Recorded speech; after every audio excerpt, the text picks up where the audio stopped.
자, 오늘은 역사 공부를 어떻게 할 것인가에 대해서 공부하도록 하겠습니다. 먼저 역사를 알면 미래가 보인다.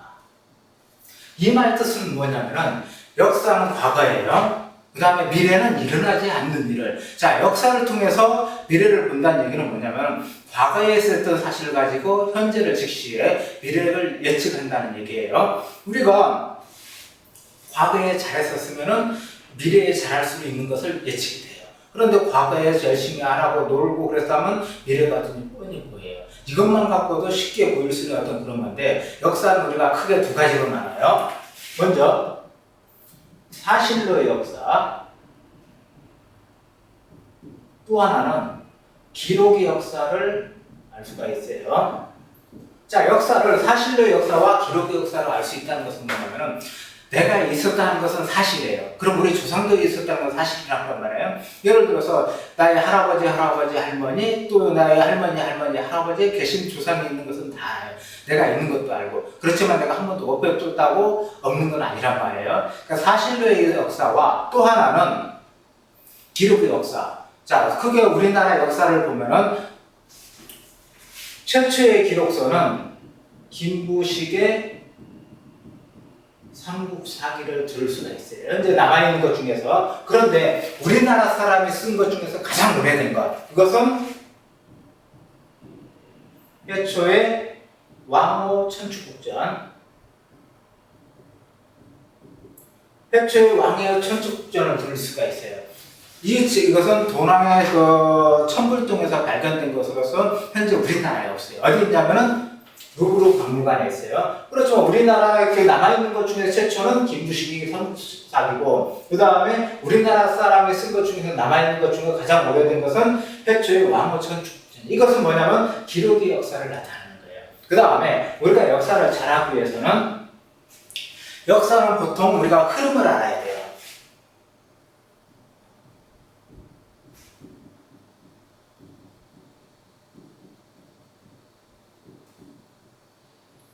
자, 역사는 흐름을 알아야 된다고 하는데, 그러면 큰 틀로 우리가 이제 구별할 수 있는 것은 유물로 보는 역사,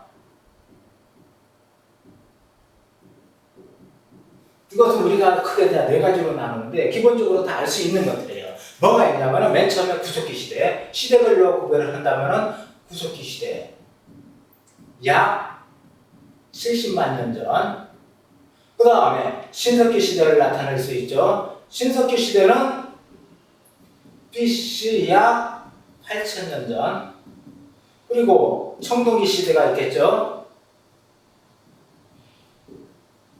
BC 약 2,000년 전, 그리고 철기 시대가 나오죠. 철기 시대는 BC 약 300년 전부터 계속 유지해야 된다고 보면 돼요. 왜 이것을 얘기하면 흐름을 알아야 된다고 그랬어요. 단순하게 구석기 시대에 뭐가 있고 신석기에 뭐가 있다는 게 아니라 우리가 유물로 보면서 시대를 구별할 줄 아는 것을 먼저 알아야 돼요. 자, 여기서 하기 위해서는 구석기 시대는 여러분들도 많이 알고 있는 어떤 그런 것들이지만은, 먼저 뗀석기, 직접적인 초기 형태, 직접적으로 해가지고 대표적인 게 주먹도끼가 있어요. 그리고 이 당시에는 먹거리 해결을 하기 위해서는 수료, 어로, 채집 등 직접적으로 해야 되고, 그 다음에 떠돌이 생활을 하다 보니까 안정적인 집 형태보다는 빡집 같은 걸 쳐놓고 생활을 했던 어떤 그런 상황이에요. 그 다음에 신석기 시대로 오게 되면은 이때는 농경이 시작돼요. 농경이 시작된다는 것은 떠돌이 생활에서 정착을 의미해요. 정착을 한다는 가장 큰 이유로는 녹축하고 농업을 시작하면서 정착을 하고, 그 다음에 석기 같은 경우도 이때는 직접 떼는 어떤 거지만 이때 정밀하게 간석기들이 나와요. 그리고 또 하나의 특징은 이 당시에는 이제 농경을 시작하면서 저장할 수 있는 빗살무늬 토기가 나오겠죠.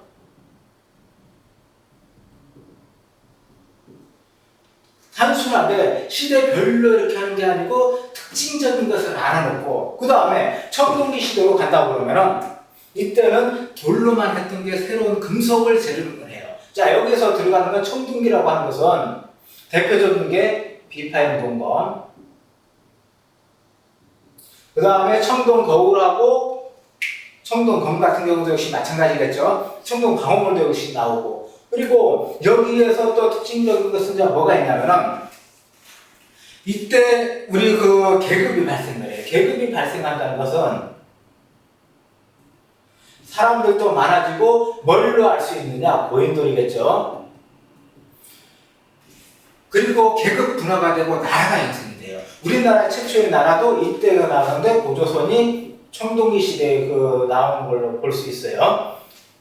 그러면 구석기 시대 때 뜬석기로 들어갔다가 간석기로 갔다가 이때부터는 이제 비파임 동검이 새로운 어떤 건물집이 나오고, 그 다음에 철기 시대는 우리나라하고 중국하고 교류했음을 알 수 있는 유물들이 많아요. 그게 뭐냐면 오수전, 반량전, 또 명도전 다 그 얘기예요. 이때 교류를 했으면 알 수가 있어요. 그러니까 우리가 역사를 단순하게 구석기 시대 뭐다, 신석기 시대 뭐다 어떤 그런 것보다는 흐름을 알아서 통틀어 알아보면 역사 공부가 좀 수월하겠죠. 그 다음에 세 번째로 역사를 알면 미래가 보인다고 그랬어요. 그리고 역사는 흐름을 알아야 된다고 그랬어요.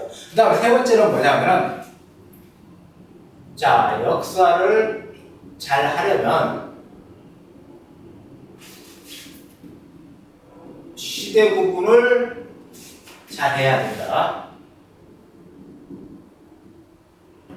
자, 이것은 무슨 얘기냐면은 역사를 단순하게 고조선에 뭐 있고, 그 다음에 또 고려시대가 뭐 있고, 조선시대 그런 식으로 그걸 띄어서 할 게 아니라 전체 연결을 잘 시킬 수가 있어야 돼요. 이거 전체를 잘 시키기 위해서는 우리가 먼저 보자고요. 제일 먼저 첫째 나라가 뭐였었죠? 고조선이에요. 고조선은 당군왕검이 최초로 2333년대 BC, 2333년 전에 우리나라를 처음 만들었어요. 고조선이 나오고, 우리가 알고 있는 부족국가들을 좀 알아보자고요. 부족국가가 뭐 있었냐면은 부여, 옥저, 동해, 상하. 나라로 크지는 못했지만 우리가 알고 있는 부족국가들, 그리고 초기에 고구려 때도 있었고, 왜 이것을 얘기하냐면은 우리가 옛날에는 한을 숭배했던 어떤 거기 때문에 제천 행사 같은 경우는 우리가 알아놔야 되기 때문에 그래요. 부여 같은 경우는 영고, 그다음 옥저는 없었고 동해에 무천, 그리고 삼한의 개설제. 고구려 같은 경우는 초기 고구려 같은 경우는 동맹. 이런 식으로 연결을 해서 알아봤을 때 그게 이제 우리가 이제 부족국가나 이해하는 데 훨씬 더 빨라요. 그리고 나서 초기에 삼국시대가 유지가 되죠. 삼국시대로 하면은 고구려, 백제, 신라, 그리고 가야를 알 수가 있는데, 가야 같은 경우는 나중에 신라에 합병이 됐기 때문에 나라의 형태로 크지는 못했고, 삼국시대도 여기 맨 처음에 만든 게 이제 주몽, 그 다음에 백제는 원조, 박혁거세, 그리고 가야 같은 건 김수로겠죠. 이 식으로 고구려, 백제, 신라도 같이 알아두고, 여기서 이제 덧붙여서 할 수 있는 것은 4세기 때 전승기였다는 거. 고구려 같은 경우는 5세기 때, 그리고 신라 같은 경우는 6세기 때 전승기라면 같이 알아두고, 그냥 고구려의 특징은 언제 뭐가 있었고, 백제는 뭐가 있었고, 하나씩 연결을 시켜주면 돼요. 연결시키면서도 단순하게 역사적인 흐름만 할 게 아니고 재밌는 일화들을 같이 하면 더 재밌겠죠. 자, 먼저 고구려를 보자고요. 고구려 같은 경우는 크게 이제 두 가지를 얘기를 할 수가 있는데, 자, 그것은 어떤 얘기냐면, 하나는 고구려 때 장수왕의 손자, 자, 문성왕 때 흥한태자 얘기예요. 흥한태자 같은 경우는 나중에 22대 안장왕이 돼요. 22대 안장왕. 왜 이것을 얘기하냐면, 우리가 잘 알고 있는 춘향전의 모티브가 여기서 나와요. 그 얘기는 뭐냐면, 태자가 공부를 하기 위해서 전국 일주를 하면서 백제를 들어갔었어요. 백제에서 누구를 만나냐면 그 한주라는 여인을 만나서 사랑을 이루고 같이 이제 그 결혼을 하고 약속을 하지만 21대 문순왕이 반대를 무지무지하게 많이 해요. 그래서 사랑을 못 이루고 명월차게 뿌리치고 자기 나라로 돌아가서 나중에 22대 이제 안장왕이 오르는데 자기가 왕이 오른 다음에 그 한주 얘기는 계속 듣고 있었어요. 그런데 한주 같은 경우는 백제태수가 한주에서 계속 청혼을 하고 그런 데서 청혼을 해도 그 한주 같은 경우는 거절을 하니까 감옥에 갇히고 그런 얘기를 다 해요. 그럴 때 안자광이 전쟁을 통해서 한주를 구해내요. 구해낸 다음에 다시 결혼을 해서 황후로 만든다는 얘기예요. 우리가 알고 있는 이몽룡하고 성춘한 얘기가 너무 똑같죠? 이걸 통해서 나왔다는 얘기를 하면 더 재밌어지는 거예요. 그 다음에 또 하나 더. 고구려 하면은 우리나라를 알기 위해서는 중국을 알면 훨씬 더 재밌는 얘기가 있는데 경극을 하자면 중국에서 굉장히 유명한 경극이 패왕별이라고 있어요. 패왕별이는 어떤 얘기냐면은 초안지에 나오는 항우하고 유방의 얘기예요. 그 당시에 그 항우하고 유방이 중국을 패권을 다쳤을 때 결론적으로 저기 항우가 지고 유방이 이제 그 한나라를 건설을 하는데 이때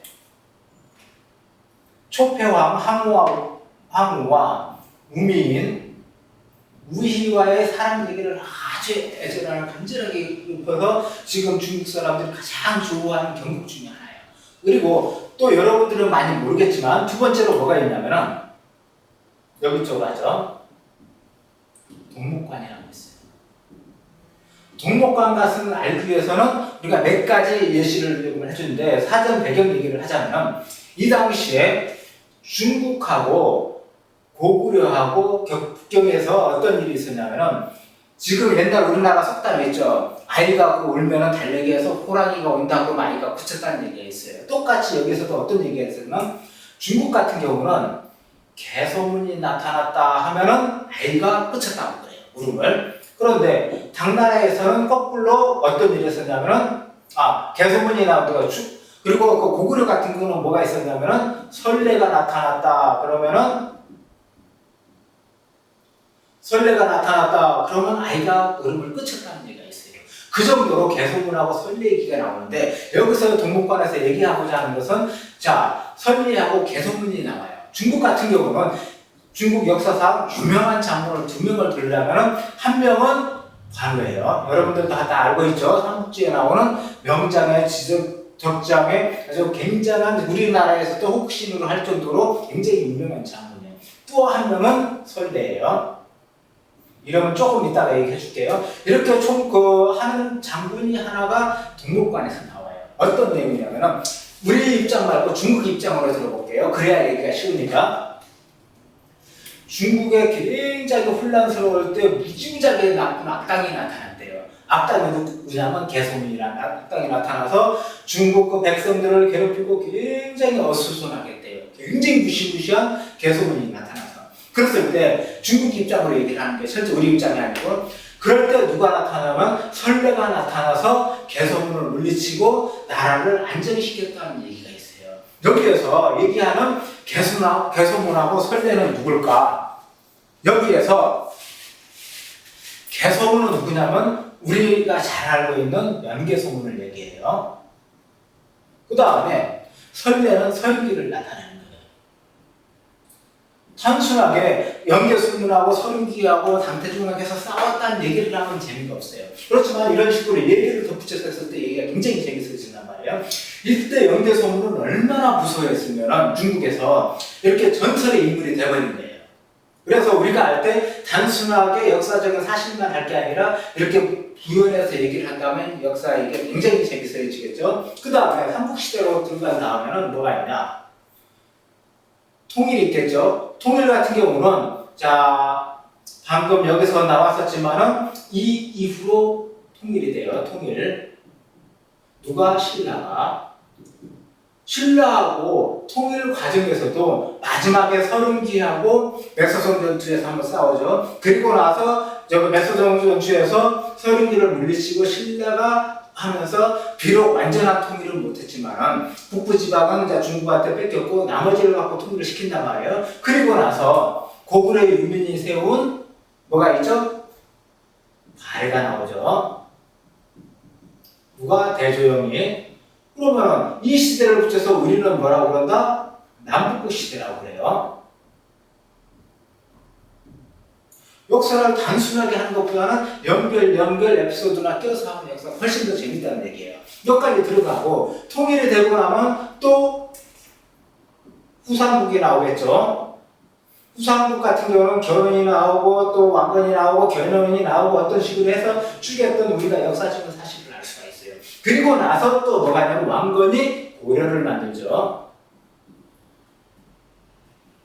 그러면 우리가 역사를 고조선부터 지금 통일신라 이후로 이제 고려로 들어가려고 했는데 고려가도 무조건 해서 그 수업을 할 게 아니고 그러다 공부를 할 게 아니고 하나씩 우리가 흐름을 알면 좋은 얘기가 있는데 먼저 왕을 하고 보면은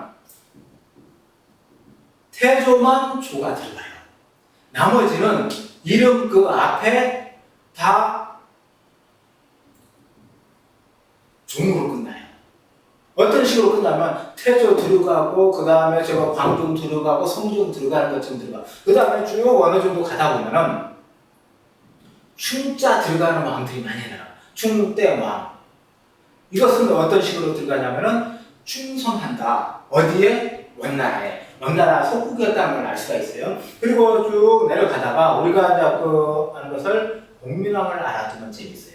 공민왕 같은 경우는 나름대로 개혁을 하려고 굉장히 노력을 했는데 실패해요. 만약에 성공을 했다고 그러면 우리가 다음에 배울 나라가 없었겠죠. 이게 실패를 했었기 때문에 시대적으로 실패할 수밖에 없는 원인들은 있었지만 그건 하나씩 들어가면 됐고 그 다음에 아까 여기서 설례나 어떤 이런 얘기처럼 또 노국공주하고 사람 얘기를 더 붙여서 하면 더 훨씬 더 재밌게 공부를 할 수가 있어요. 우리가 공부를 단순하게 역사를 암기식으로 하면 재미가 없어요. 그래서 일례로 흐름을 알아두고 그 다음 시대 구별을 하면서 이런 에피소드를 한다면 역사 공부가 훨씬 더 재밌는 거예요. 자, 계속해서 우리가 이렇게 하고 나서 그 다음에 나타난 나라가 조선이에요. 조선은 우리가 큰 흐름을 두 가지로 나눌 수가 있는데 임진왜란 전과 임진왜란 후로 구별할 수가 있어요. 단순하게 태정태세 문단세 그것도 중요해요. 왜냐하면 왕조를 알아야 하기 때문에. 그렇지만 그렇게 해서는 아이들이나 여러분들이 재미가 없기 때문에 어떤 식으로 하냐면 큰 틀에 예를 들어서 유화도 해군이 언제 있었느냐. 유화도 해군. 그러면 선뜻 언제라는 얘기를 잘 못해요. 그냥 외웠다고 해도 그걸 잃어버리기 때문에. 그래서 이렇게 하는 것보다는 조선 건국 1392년에 있었던 거 다 이거 모르지는 않죠. 그리고 나서 200년 중에 뭐가 있었냐. 아까 임진왜란 얘기했었죠. 임진왜란이 일어나요. 임진왜란이 1592년 딱 200년 만에 일어나요. 우리가 그런데 여기서 얘기하기 전에 유화도 해군 연재고 이것을 얘기하고자 하는 게 아니고 한국사를 통해서 세계사를 알고 시대를 알면 훨씬 더 재밌는 얘기가 있어요. 자, 고려시대 하나를 더 얘기하자면 우리나라 사람이 우리나라를 통치하게 된 계기가 313년도에 낙랑을 물리치면서 시작했어요. 그럼 우리나라를 잃었을 때 서양은 어떤 나라였을까? 자, 일례로 여러분들이 서양에서 보면은 그리스도를 무지무지하게 바퀴를 많이 내요. 그리고 또 영화나 어떤 거기서도 보면 사작업도 만들고 원형 경기장에서 검투사도 만들고 그렇게 많은 고생을 해요. 그런데 313년에 밀라노 칙령이 나와요. 밀라노 칙령. 밀라노 칙령은 뭐냐면은 그리스도를 공인하는 문제예요. 그리스도를 공인했다는 것은 뭐냐면은 인정을 했다는 얘기란 말이에요. 그럼 우리나라 사람이 우리나라 사람을 통치했을 때 서양 같은 건 밀라노 칙령이 나온 시기다. 하나를 덧붙이자면 고구려나 백제나 멸망한 시기가 660년 또 668년이란 말이에요. 그럼 이 비슷한 시기에 무슨 일이 있었냐? 우리가 많이 알고 있는 이슬람교, 요즘 IS는 굉장히 과격한 어떤 테러를 하지만은 사실 이슬람교는 평화를 존중하는 종교예요. 그런데 약간 지금 호도가 돼서 그걸 하는데, 그럼 이슬람교를 창시한 게 622년에 마호메트가 해지를 하면서 이슬람교가 이때 창시가 돼요. 그러면 우리가 알고 있는 시기하고 비슷하게 연결이 된단 말이에요. 그래서 흐름을 알면서 세계에서 중요한 것을 알면 역사가 굉장히 재밌어져요. 또 생각이 확장도 되고, 하나 더 붙여서 아까 조선건국이 했었죠. 100년은 뭐가 있었냐? 조선건국 100년 전, 임진왜란 100년 전에 무슨 일이 있었느냐? 이때 콜럼버스의 신대륙 발견이 돼요. 단순하게 신대륙 발견이 되는 게 아니고, 우리가 고려시대에서 조선시대로 가서 조선건국이 되고 임진왜란 100년 사이였다 그러면 우리 생각이 한꺼번에 넓어지는 걸 알 수 있죠. 그래서 역사 공부는 단순하게 하나씩 외울 게 아니고 큰 틀로 이해를 하면서 하면 굉장히 수업이 재밌어져요. 이런 식으로 또 받아야 되고, 그 다음에 이제 하나 더 본다면은, 자, 조선 말기에 일제강점기 전에 대한제국이 나오죠. 계속 우리가 제후국가였던 왕의 나라였어요. 이때 처음으로 황제의 나라가 돼요. 황제의 나라가 되지만은 이때는 너무 늦었었어요. 그래도 우리가 그 상징하는 의미는 커요. 쉽게 해서 왕릉 구별을 하자면은 우리가 동구릉이니 뭐니 어떤 능들은 다 왕의 능이에요. 그런데 웅룡 같은 경우 황제능으로서 홍룡하고 유능이 있어서 순종하고 고종의 그 묘가 있어요. 그 양식도 똑같이 이렇게 돼 있고, 우리가 공부하는 내용도 이런 데가는 꼭 한번 가서 비교 검토할 수 있다고 하면 더 좋겠죠. 그런 식으로 나왔고, 그래서 그렇지만 이때는 때는 늦었었고, 그리고 나서 일제강점기가 들어요. 그러면 일제강점기도 단순하게 우리가 1910년대에 나라가 뺏기고 뭐 3.1운동 일어나고 쭉쭉쭉 할 게 아니라 시대 구별로 사는 역사 공부가 훨씬 더 재밌어요. 먼저 1910년대, 1920년대, 1930년대 해가지고 시대구별로 10년대는 무슨 일이 있었고 20년대는 무슨 일이 있고 40년대는 어떤 일이 있었는지 시대를 구별해서 역사를 이해한다면 훨씬 더 그 정리가 잘 되겠죠. 이런 식으로. 그 다음에 이제 마지막으로 이제 가는 부분은 어디냐면은 이쪽으로 가자고요.